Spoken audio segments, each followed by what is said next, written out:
সূরা আল কাহফে বেশ অনেকগুলো ঘটনার পরম্পরা আমরা দেখতে পাই। তবে মুসা আলাইহিস সালামের মতো প্রসিদ্ধ নবী এবং খিজির আলাইহিস সালামের মতো প্রসিদ্ধ ব্যক্তির ঘটনা এই সূরায় থাকলেও সূরাটা শুরু হয়েছে কতিপয় যুবকদের দ্বীনে অটল অবিচল থাকবার ঘটনা দিয়েই। কোন এক সুপ্রাচীন সময়ে একটা অঞ্চলের সবাই যখন তাওহীদের রাস্তা থেকে বিচ্যুত হয়ে পড়ল, যখন তারা আল্লাহকে বাদ দিয়ে হরেক রকমের উপাস্যকে ডাকতে শুরু করলো, তখনও কিছু যুবক নিজেদের ঈমান আমলকে সংরক্ষণ করতে সক্ষম হয়। যখন ভ্রান্তির বেড়াজালে আবদ্ধ হয়ে পড়ে গোটা জনপদ, তখনও তারা স্রোতে মিশে না গিয়ে নিজেদেরকে ধরে রাখতে পেরেছিল একত্ববাদের বলয়ে। কিন্তু যুবকদের জন্য ব্যাপারটা মোটেও সহজ ছিল না। তারা জানতো তাদের জন্য অপেক্ষা করে আছে এক ঘোর বিপদ। তাদের বিশ্বাসের কথা, সঠিক ধর্মে তাদের নিবিষ্ট থাকবার ঘটনা যদি জানাজানি হয়ে যায়, যদি তা জনপদের হর্তাকর্তাদের কানে পৌঁছে, তাহলেই তাদের জীবন সংশয়ে পড়ে যাবে, তাদের নিশ্চিহ্ন করা হবে চিরতরে। জীবন এবং ঈমান রক্ষার এমন দুর্বোধ্য দোটানায় পড়ে যুবক দল একত্র হলো একটা গুহার মধ্যে। সেখানে তার আল্লাহর কাছে করজোড়ে দোয়া করলো। হৃদয়ের সকল আকুতি, সকল মিনতি সহকারে তার আল্লাহকে বলল, হে আমাদের পালনকর্তা, আপনার অবারিত রহমত থেকে আমাদের রহমত দান করুন এবং আমাদের কাজটাকে সঠিকভাবে সম্পূর্ণ করে দিন। সূরা আল কাহফ আয়াত নাম্বার 10। যে ঘোরতর বিপদের মুখে তারা দাঁড়িয়ে, সেখান থেকে তাদের বাঁচাবার ক্ষমতা একমাত্র আল্লাহ ব্যতীত আর কারো নেই। এই দৃঢ় বিশ্বাস তাদের অন্তরে বদ্ধমূল ছিল বলেই তারা সঠিক সময়ে সঠিক জায়গায় সাহায্য চেয়ে হাত উঠাতে পেরেছিল। চরম দুঃসময়ে যখন চারদিকে অন্ধকার ছাড়ার কোনো কিছু দৃশ্যমান নয়, যখন শত্রুর নিঃশ্বাস একেবারে ঘাড়ের ওপরে, যখন দিনের পর অটল থাকাটা জীবন মরণের প্রশ্ন হয়ে দাঁড়ায়, এমন অবস্থাতে এক আল্লাহর উপর ঈমান ধরে রেখে, দুনিয়ার কারো কাছে ধর্ণা না দিয়ে, কারো মতের সাথে কম্প্রোমাইজ না করে কেবলমাত্র আল্লাহর উপরে ভরসা রাখতে পারাটা নিঃসন্দেহে খুব উঁচু স্তরের তাওয়াক্কুলের পরিচয় বহন করে। তাওয়াক্কুলের এমন স্তরে উন্নীত হতে পেরেছিল বলেই আল্লাহ সুবহানাহু ওয়া তাআলা তাদের দোয়া কবুল করেছিলেন, তাদেরকে দয়া করেছিলেন এবং হেফাজত করেছিলেন তাদের ঈমান। তিনি তাদের এক সুদীর্ঘ কালের জন্য ঘুম পাড়িয়ে দেন। যখন তাদের ঘুম ভাঙল, তারা অবাক বিস্ময়ে জানতে পারে যে অত্যাচারী সম্প্রদায়ের হাত থেকে বাঁচতে তারা একদা গুহায় ঢুকে আল্লাহর কাছে আশ্রয় চেয়েছিল, সেই অত্যাচারী সম্প্রদায় বহু আগেই গত হয়েছে। দুনিয়ায় আর তাদের কোনো চিহ্নই অবশিষ্ট নেই। ঈমান থেকে বিচ্যুত না হওয়ায় একদা যেভাবে তাদের প্রাণনাশের আশঙ্কা দেখা দিয়েছিল, সেই দুঃসময় এক ছুটিকে স্বপ্নের ভেতরে অন্তর্হিত হয়েছে।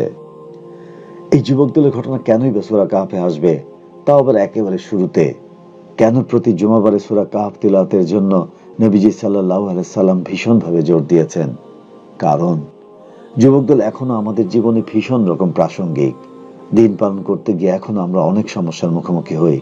চারপাশে এত এত বক্রতা, এত বিদ্বেষ, এত ভুল আর ভ্রান্তির ভেতর মাঝে মাঝে আমরা সত্যি হাঁপিয়ে উঠি। মনে হয় এই বুঝি হাল ছেড়ে দিতে হবে, এই বুঝি আর পারলাম না। দাঁড়িয়ে রাখতে গিয়ে ছেলেটা ক্যাম্পাসে জঙ্গি ট্যাগ খেলো, তাকে বলা হলো মৌলবাদী। ভয় আর ঘৃণায় সহপাঠীরা তার সাথে মিশতে চায় না। যে মেয়েটা পর্দার হিজাবে আবৃত করে নিল নিজেকে, ডিপার্টমেন্টের ভাইবা বোর্ডে তাকে করা হলো ভীষণ রকম নাজেহাল। পশ্চাৎপদ খ্যাত সহ নানাবিধ তকমা এঁটে দেওয়া হলো তার গায়ে।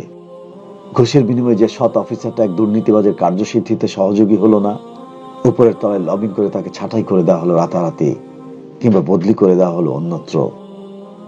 যে মা তার সন্তানকে ইংলিশ মিডিয়ামে দেওয়ার বদলে হিফজখানায় ভর্তি করিয়েছে, যে মেয়েটাকে হারমোনিয়াম বাজিয়ে সকালে গান শেখানোর বদলে কোরআন শেখাচ্ছেন এক মা, তার যা তার ননদ কিংবা প্রতিবেশিনীদের কাছে তিনি খুবই আহাম্মক ধরনের মহিলা।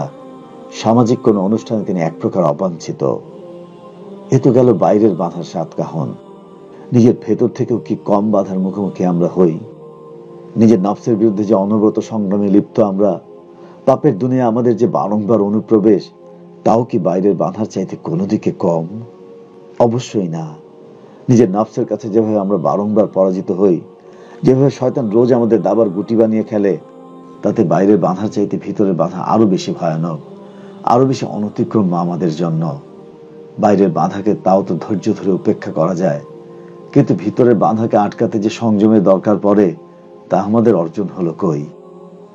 দিন পালনে এমন বিভিন্ন বাধা, বিভিন্ন চ্যালেঞ্জ আমাদের সামনে ঘুরে ফিরেই আসে। মাঝে মাঝে আমরা এসবে ভীষণ হতাশ হয়ে পড়ি, হাল ছেড়ে দিই কিংবা থুঁকতে থাকি।